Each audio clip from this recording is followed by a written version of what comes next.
Hello, my name is Tim Holmes. I'm with BlueBills.us. I'm actually an official. You can tell because of the color of my shirt.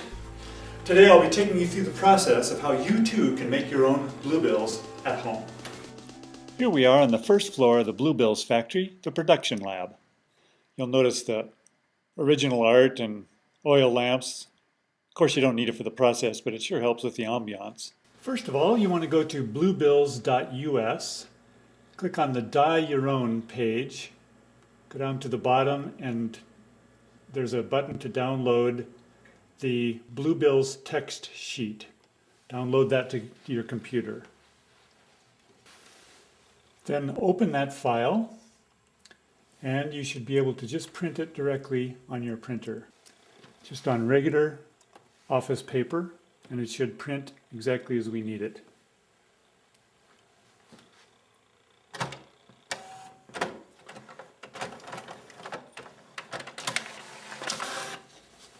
When the sheet comes out, you'll notice that the box, the blue box and the line of text is near the leading edge.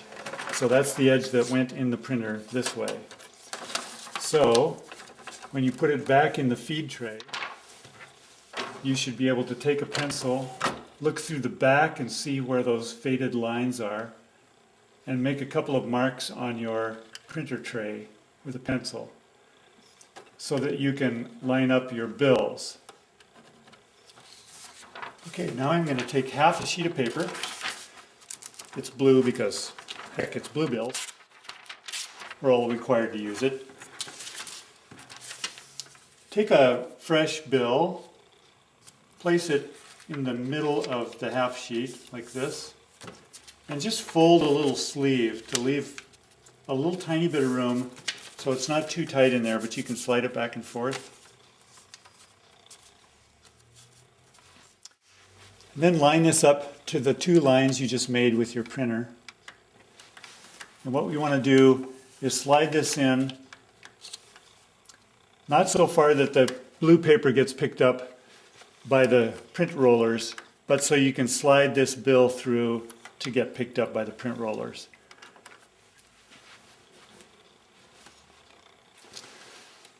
Now just for ease of use, I'm going to take this bill out and make a couple of cuts in this paper just so it's easier to feed the bills through. First one's going to be about like this. The second one's going to be about like that. Then when you fold this together, it makes a nice little sleeve. And you can slide your bill right in there. So the next step is to tape this down parallel with the edges of the feed tray.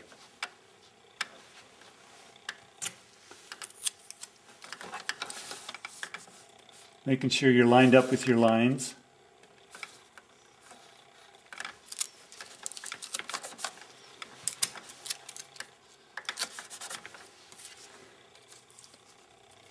That ought to slide in there really easily now. Now what I've done is cut some dummy bills the same size as a regular bill out of blank paper. And I'm just going to try out my alignment. So I'll line this up and then print and see how my alignment is. So I'm printing the same full sheet that I just printed before, but this time it's just with that little bill-sized piece of paper. And if the alignment is good, it'll print perfectly.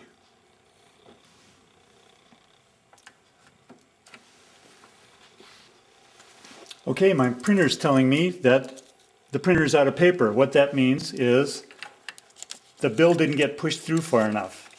So what I'm going to do is alter this envelope a little bit. And because I'm an artist, I'm allowed to use sharp tools in a situation like this. Usually you wouldn't do that. You'd pull it out and use a pair of scissors.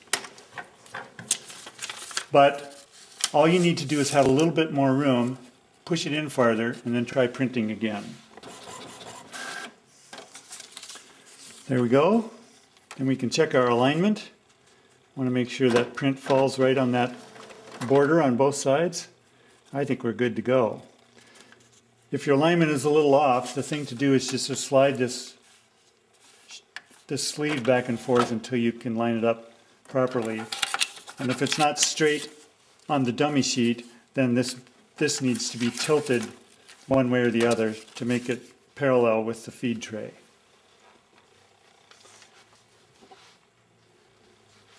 Now comes the fun part.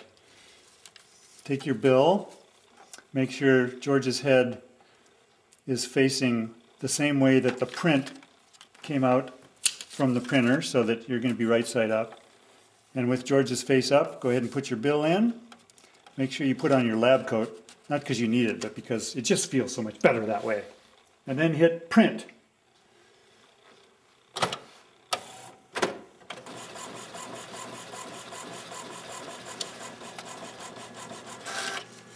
Ah, doesn't that just warm the cockles of your heart?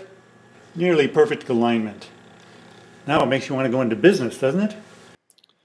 So if you end up printing hundreds of bills like us, you'll probably want to go to the bank and get some fairly crisp ones so that you don't end up just feeding your printer a bunch of crinkly old bills as if they were chips.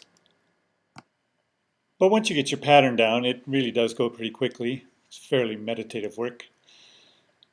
Ah, just like the sweatshops of old, huh? Here we are in the second floor of the BlueBill factory. And the first thing you want to do is, of course, look out the window of your kitchen at the surrounding neighborhood and the beautiful nature that is out there, because this is, of course, the reason why we're doing all this. And then we're ready to head into the dye lab. So first of all, let's look at our materials. Here we have our metal pan, our rinsing bucket, rubber gloves, tweezers, measuring cup, the dye itself, a little bit of detergent, and the mail. I don't think we're going to need that. So it always helps to shake your dye first. Also helps to shake your booty, but I'm not going to show you that. Then we're going to do 1 ounce of dye and mix it in.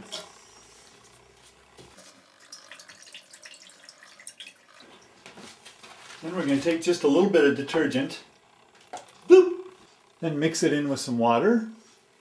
Just a few inches is all you need. And now we get to the really fun part. Now this is just room temperature dye, and we're just going to put in the bills one by one to make sure that all of their surface area gets covered. And just about a dozen at a time is all I want to do, just to make sure that it doesn't get too busy in there.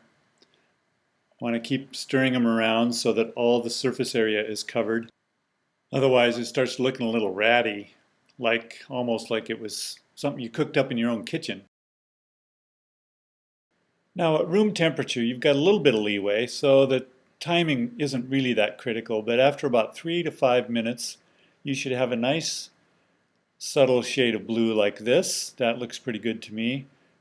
So that'll go into the detergent bath. And then you can just go ahead and take the whole wad at once, let them drain a little bit, and put them into the bath.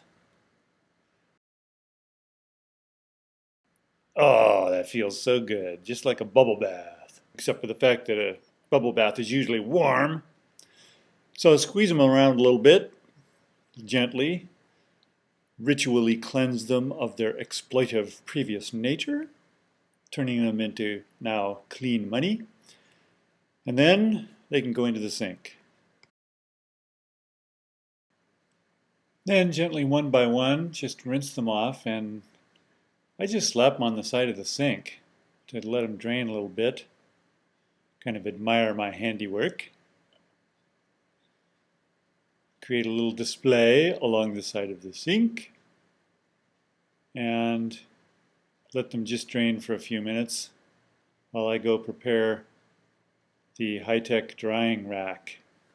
Then you can just lay them out neatly on a newspaper, the financial section of course, like so many fish fillets. They're almost as tasty. And once the newspaper is full, I'm just going to get rid of this quick before my wife comes home and she thinks I've turned her kitchen into a mad scientist lab.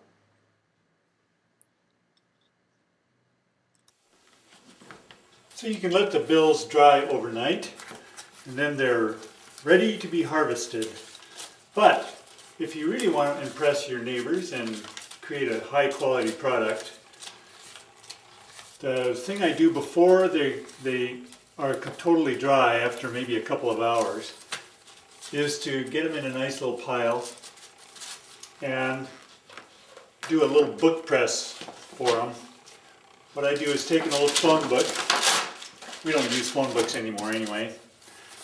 Tear it in half, about a 1/4 inch or so on each side, just to absorb any water that might be left.